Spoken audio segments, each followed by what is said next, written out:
Hello friends, हमारे online lecture की series में आज हम एक नए टॉपिक पर बात कर रहे हैं और आज का टॉपिक है कंस्ट्रक्टिविस्ट अप्रोच इन असेसमेंट, यानी आकलन में संरचनावादी उपागम। इस पर हम आज बात करने वाले हैं। ये आपके असेसमेंट ऑफ लर्निंग वाले पेपर का एक टॉपिक है और जनरली ये प्रश्न जो है वो पूछा जाता है कि आप अगर असेसमेंट कर रहे हैं तो उसमें कंस्ट्रक्टिविस्ट अप्रोच को किस तरीके से अप्लाई करेंगे, कौन से प्रिंसिपल्स होंगे जो हमें फॉलो करने पड़ेंगे, या कौन कौन सी मेथड्स या स्ट्रेटजीज होती हैं, टेक्निक्स होती हैं जिनको हम काम में लें असेसमेंट में, तो वो कंस्ट्रक्टिविस्ट अप्रोच का असेसमेंट कहलाएगा। ये कुछ पॉइंट्स हैं जिन पर आज हम इस वीडियो में बात करने वाले हैं। तो आइए हम बात करते हैं कि कंस्ट्रक्टिविस्ट अप्रोच इन असेसमेंट क्या चीज़ है। इसका इंट्रोडक्शन देखें तो हमें मालूम है कि कंस्ट्रक्टिविज्म क्या है। कंस्ट्रक्टिविज्म का मतलब होता है एक ऐसा ज्ञान का निर्माण करने की एक प्रक्रिया, वो संरचनावाद कहलाती है। यानी कि constructivism means student construct their own knowledge by connecting present knowledge with existing और प्रीवियस नॉलेज। अपने वर्तमान ज्ञान को अपने पूर्व ज्ञान से कनेक्ट करते हुए यदि कोई स्टूडेंट अपने ज्ञान का निर्माण स्वयं करता है तो यह सिद्धांत कंस्ट्रक्टिविज्म या संरचनावाद कहलाता है। यह संरचनावादी उपागम है जो बेसिकली स्टूडेंट सेंटर्ड अप्रोच पर बेस्ड है और ऐसा मानता है कि बच्चा अपने ज्ञान का निर्माण स्वयं करता है, उसको सिखाया नहीं जा सकता, वो अपने नॉलेज का फॉर्मेशन खुद करता है, अपनी प्रीवियस नॉलेज या एग्जिस्टिंग नॉलेज और अपने अनुभवों के आधार पर, अपने एक्सपीरियंसेस के आधार पर। यह संरचनावादी उपागम है। Constructivist is student centred learning process. Constructivism में हमेशा छात्र को मुख्य केंद्र बिंदु माना जाता है, इसीलिए इसे एक स्टूडेंट सेंटर्ड लर्निंग प्रोसेस माना गया है। जीन पियाजे, लिव वाइगोस्की और अन्य जो थे वो इसकी थ्योरीज को, कंस्ट्रक्टिविज्म की थ्योरी को सपोर्ट करने वाले कुछ मेन साइकोलॉजिस्ट के नाम हैं। When describing the shift from teaching to learning, educators sometimes revert to catch phrases such as hands-on learning, active engagement of learner and depth over breadth. जब हम बात करते हैं कि हमारी जो टीचिंग है वो शिफ्ट कर रही है लर्निंग की तरफ, यानी हम टीचर सेंटर्ड अप्रोच से स्टूडेंट सेंटर्ड अप्रोच की बात करते हैं, बच्चे के सीखने के ऊपर फोकस करते हैं बजाय शिक्षण कराने के या बच्चे को सिखाने के, तो तब हम बात करते हैं तो हमारे सामने कुछ नई फ्रेजेस आती हैं, जिसमें पहला है हैंड्स ऑन लर्निंग, यानी कि सक्रिय अधिगम। आप अपने हाथों के द्वारा अपनी एक्टिविटीज के थ्रू जो अधिगम लेते हैं, खुद करके कुछ सीखते हैं, या लर्निंग बाय डूइंग के प्रिंसिपल के बेस पर जो सीखते हैं वो हैंड्स ऑन लर्निंग होती है। ये एक्टिव एंगेजमेंट ऑफ लर्नर होता है इसका, और इस तरीके से जो नॉलेज होती है वो बहुत डीप नॉलेज होती है, आप बच्चा उसको गहराई से समझ पाता है चीज को। ये कंस्ट्रक्टिविज्म का बेसिक प्रिंसिपल है। अब हम बात करें कंस्ट्रक्टिविज्म और असेसमेंट की, तो जैसा हमें पता है असेसमेंट का मतलब क्या होता है। असेसमेंट का मतलब होता है आकलन।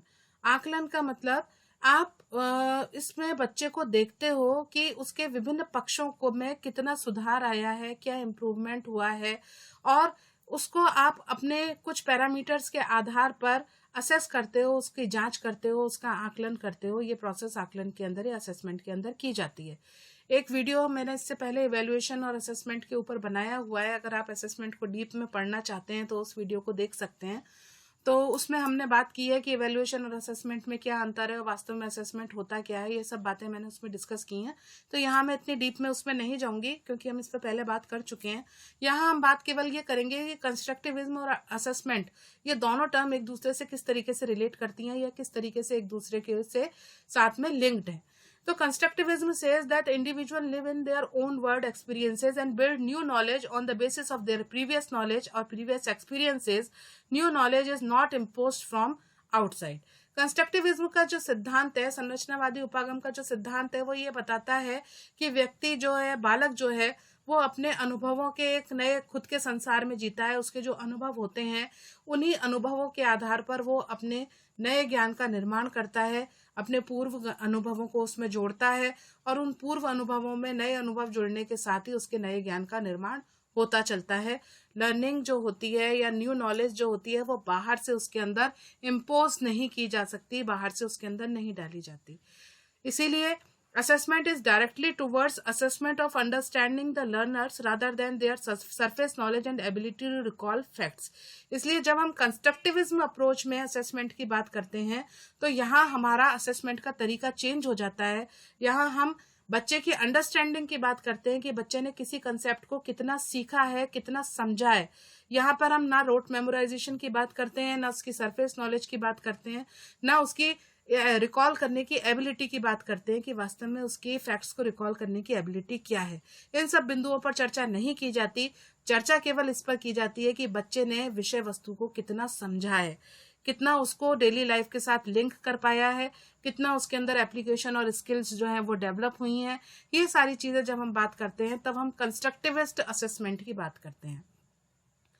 It is expected to assess learners' ability to link ideas, apply knowledge and solve problem. यही बात हमने करी कि उसमें एप्लीकेशन और स्किल्स कितनी डेवलप हुई हैं, वो अपने आइडियाज को कितना लिंक कर पाता है, अपनी नॉलेज को कितना अप्लाई कर पाता है और अपनी डेली लाइफ की प्रॉब्लम्स को सॉल्व कितना कर पाता है. ये सब अगर वो कर रहा है अपनी अंडरस्टैंडिंग के बेस पर, तो इस तरीके का अगर आप असेसमेंट कर रहे हैं तो वो कंस्ट्रक्टिविस्ट असेसमेंट कहलाता है.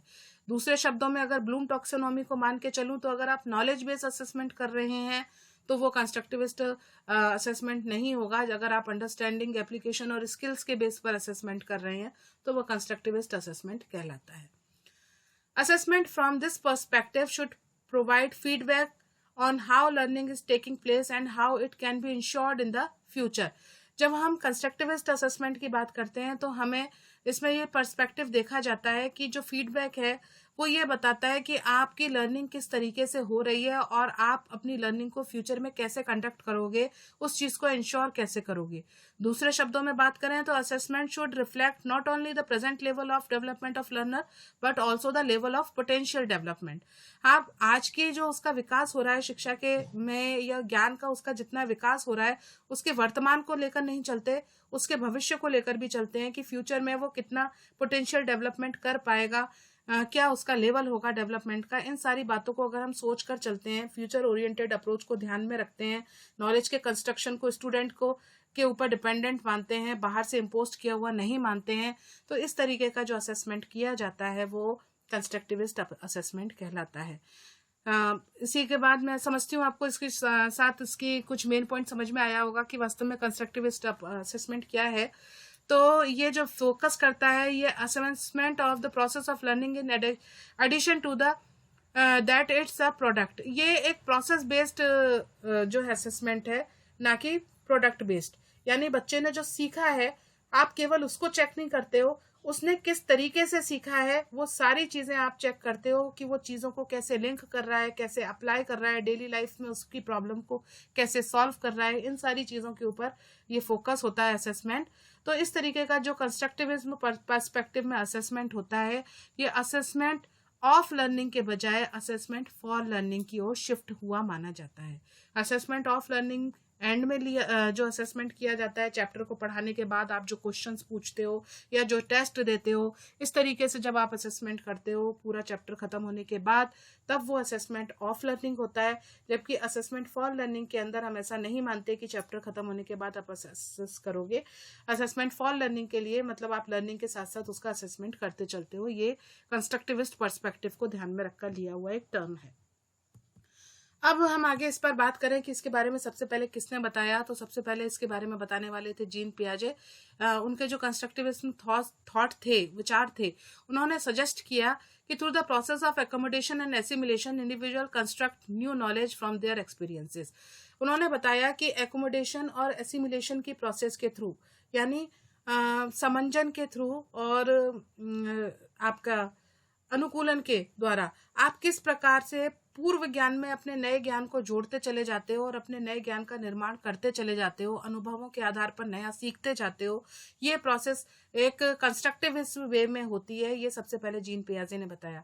जीन पियाजे का जो सिद्धांत है वो सिद्धांत हम पहले डिस्कस कर चुके हैं. आप इसके बारे में डिटेल में उस थ्योरी के अंदर वीडियो देख सकते हैं मेरा, जिसमें मैंने इस पर डिस्कस किया है. यहाँ पर हम केवल ये बात करते हैं कि सबसे पहले जीन पियाजे ने इसके बारे में बताया कि अगर आपको न्यू नॉलेज का कंस्ट्रक्शन करना है तो एकोमोडेशन और एसिमिलेशन की प्रोसेस के थ्रू हम अपने पूर्व के अनुभवों में नए अनुभव जोड़ते चले जाते हैं, और जब नए अनुभव जुड़ते हैं तो हमारे ज्ञान का निर्माण होता चलता है, हम नया सीखते चलते हैं। ये जीन पियाजे का कंस्ट्रक्टिविस्ट थॉट था। In fact, constructivism is a theory describing how learning happens. It does not matter that learning are using the experiences to understand a lecture or following the instruction. In both cases, the theory of constructivism suggests that learner construct knowledge out of their experiences. जब हम बात करते हैं constructivism theory की, तो हमें इसमें सबसे पहले जानते हैं कि लर्निंग होती किस तरीके से है, अधिगम किस तरीके से पूरा होता है। इसमें एज अ प्रोडक्ट नहीं देखा जाता, लर्निंग को एज अ प्रोसेस देखा जाता है हमेशा। इसीलिए इसमें ये मायने नहीं रखता कि आपने लेक्चर को समझा है या आपको इंस्ट्रक्शन इन बिटवीन दिए जा रहे हैं, ये दोनों चीज़ों को काउंट करता है, बशर्ते अंडरस्टैंडिंग लेवल बच्चे का इंक्रीज होना चाहिए।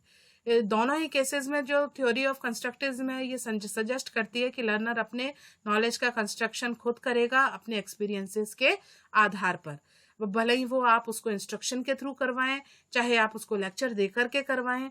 ये टीचर के ऊपर डिपेंड करता है कि वो कौन सी स्ट्रेटेजी काम में लेंगे, लेकिन नॉलेज का कंस्ट्रक्शन बच्चे के द्वारा खुद ही किया जाएगा।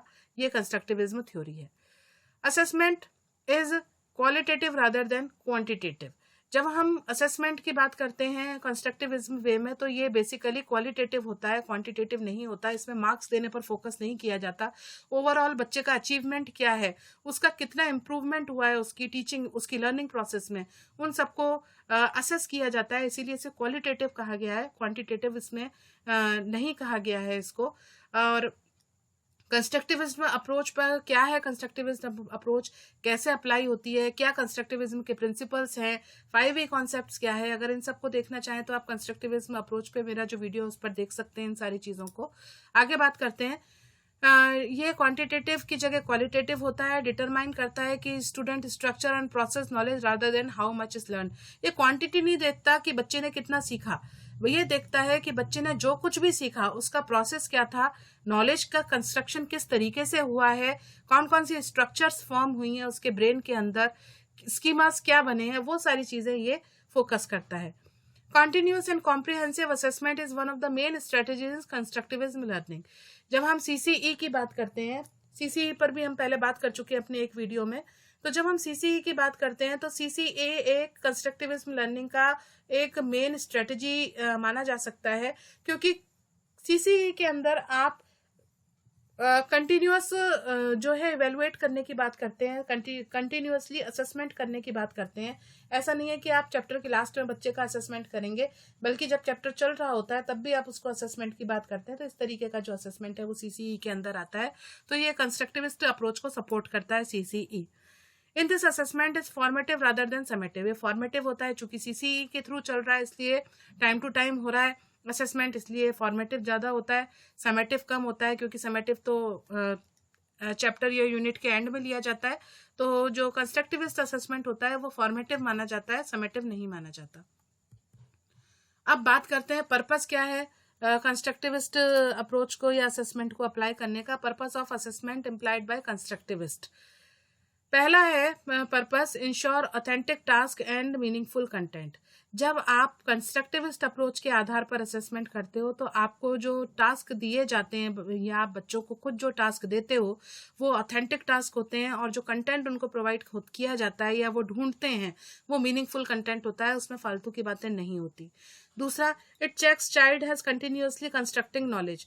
असेसमेंट आप बीच बीच में करते चले जा रहे हो, फॉर्मेटिव वे में कर रहे हो, तो आपको पता चलता रहता है कि बच्चा अपनी नॉलेज का कंस्ट्रक्शन कर रहा है, कंटिन्यूअसली इस प्रोसेस में लगा हुआ है। It helps to discover, negotiate and modify the misconceptions. जो भी गलत अवधारणाएं आपके दिमाग में हैं या बच्चा कुछ सोचता है, उसके लिए नई चीज़ों को खोजने के बारे में और अपने उस पुराने कॉन्सेप्ट को मॉडिफाई करने पर ये फोकस करता है, क्योंकि नॉलेज का कंस्ट्रक्शन बच्चा खुद कर रहा है, इसीलिए उसके मिसकंसेप्शन धीरे धीरे हटते चले जाते हैं। Know about appropriate constructivist method and strategies. इसके अंदर प्रॉपर कंस्ट्रक्टिविस्ट मेथड और स्ट्रेटजीज को अप्लाई करने की या उनके बारे में जानने की बात की जाती है।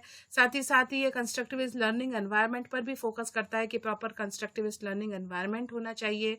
ये नॉलेज को वैलिडेट करने की बात करता है कि आपने जो कुछ भी सीखा है, जब तक आप उसको अपने क्राइटेरिया पर प्रूफ नहीं कर लेते, वैलिड नहीं मान लेते, तब तक आप उसको एक्सेप्ट ना करें। तो ये वैलिडेशन ऑफ द नॉलेज पर फोकस करता है।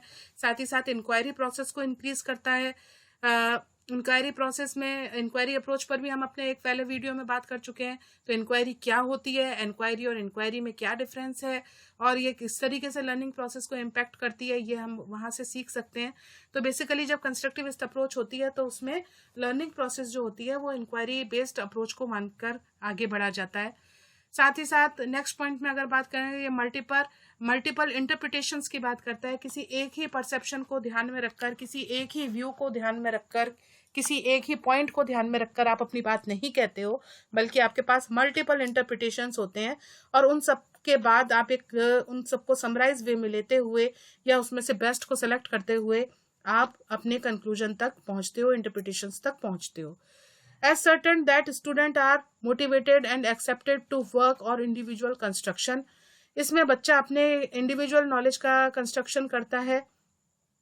इसमें बच्चे को मोटिवेट किया जा सकता है, अपने उसको नया काम करने के लिए, नया सीखने के लिए आप मोटिवेट कर सकते हो। साथ ही साथ जो है टीचर जो है मीनिंगफुल स्ट्रेटेजीज जो है वो यूज करता है स्टूडेंट की लर्निंग को एनहांस करने के लिए। तो ये कुछ पर्पस हैं जिनको ध्यान में रख करके हम कंस्ट्रक्टिविस्ट असेसमेंट को अप्लाई करने की बात करते हैं। अब आगे बात करते हैं प्रिंसिपल्स ऑफ असेसमेंट की, कि जब हम कंस्ट्रक्टिविस्ट वे में असेसमेंट करते हैं तो कौन कौन से प्रिंसिपल्स हमें जो है वो काम आते हैं या ध्यान में रखने चाहिए उस दौरान। तो पहला इसका प्रिंसिपल है, असेसमेंट शुड बी रिलायबल। विश्वसनीय होना चाहिए आपका आकलन, जो भी आप आकलन कर रहे हो वह विश्वसनीय होना चाहिए। विश्वसनीय का मतलब आपके अलावा अगर कोई व्यक्ति उसको दोबारा भी जांचता है तो परिणाम लगभग समान आने चाहिए। इस प्रकार जब हम किसी परीक्षण को करते हैं और उसके कई व्यक्तियों द्वारा जांचे जाने के बाद भी अगर उसका रिजल्ट लगभग सेम आता है तो इस तरीके का रिजल्ट रिलायबल कहलाता है। तो ऐसा जो असेसमेंट होता है कंस्ट्रक्टिविस्ट असेसमेंट, वो रिलायबल होना चाहिए, वैलिड होना चाहिए। वैलिड होने का मतलब ये होता है कि आपने जिस पॉइंट को या जिस क्राइटेरिया, जिस पैरामीटर्स को ध्यान में रख करके असेसमेंट कर रहे हो आप, वो उन पैरामीटर्स को फुलफिल करे। ऐसा नहीं हो कि आपको कुछ देखना कुछ और है, चेक कुछ और करना है और वो बताए कुछ और, ऐसा नहीं होना चाहिए। इसीलिए असेसमेंट हमेशा वैलिड होना चाहिए, रिलायबल होना चाहिए। Information about assessment should be explicit and accessible. जो भी नॉलेज हो, वो इंफॉर्मेशन जो भी दी जाए बच्चों को, वो हमेशा एक्सप्लिसिट होनी चाहिए, उसमें इम्प्रूवमेंट के चांसेस होने चाहिए, मल्टी डायमेंशनल होनी चाहिए, कई तरीके से बच्चा सीख पाए, असेस कर पाए, ऐसी इंफॉर्मेशन बच्चे को दी जाए। नेक्स्ट पॉइंट है, assessment should be inclusive and equitable.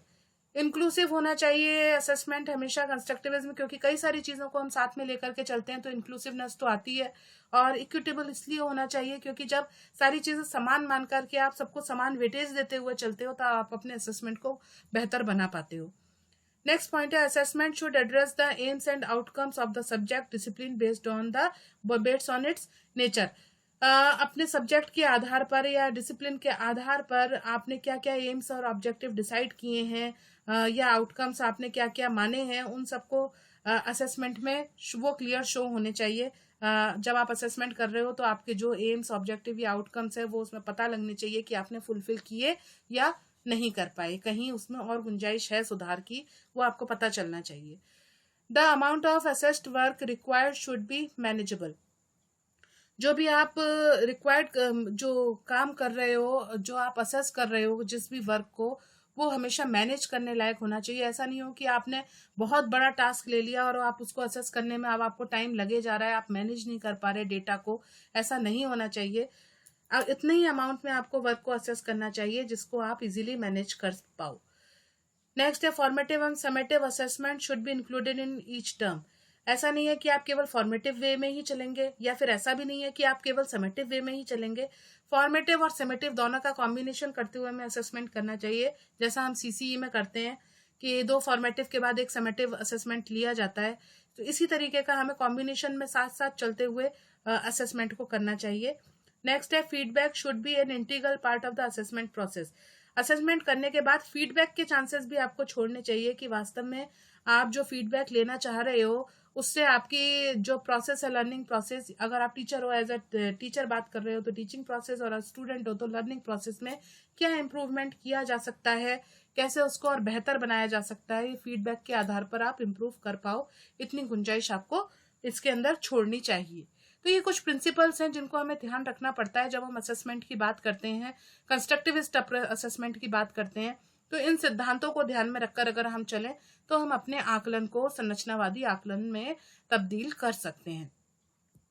अब आगे बात करते हैं कि अगर एक कंस्ट्रक्टिविज्म क्लासरूम है तो उसमें असेसमेंट की प्रोसेस होगी किस तरह से। ये तो प्रिंसिपल्स भी हो गए और उसके मेन कैरेक्टरिस्टिक्स की भी बात कर ली कि क्या होता है, कैसे अप्लाई किया जाता है। लेकिन वास्तव में अगर आपको असेसमेंट क्लासरूम में अप्लाई करना है तो आप कैसे करोगे? तो इसके बेसिकली 3 टाइप है। पहला टाइप है सेल्फ असेसमेंट। सेल्फ असेसमेंट नाम से पता चल रहा है स्वयं का आकलन। Self assessment is more accurately defined as a process by which students, इसमें बच्चा क्या करता है, monitor and evaluate the quality of their thinking and behaviour when learning and identify strategies that improve their understanding and skills.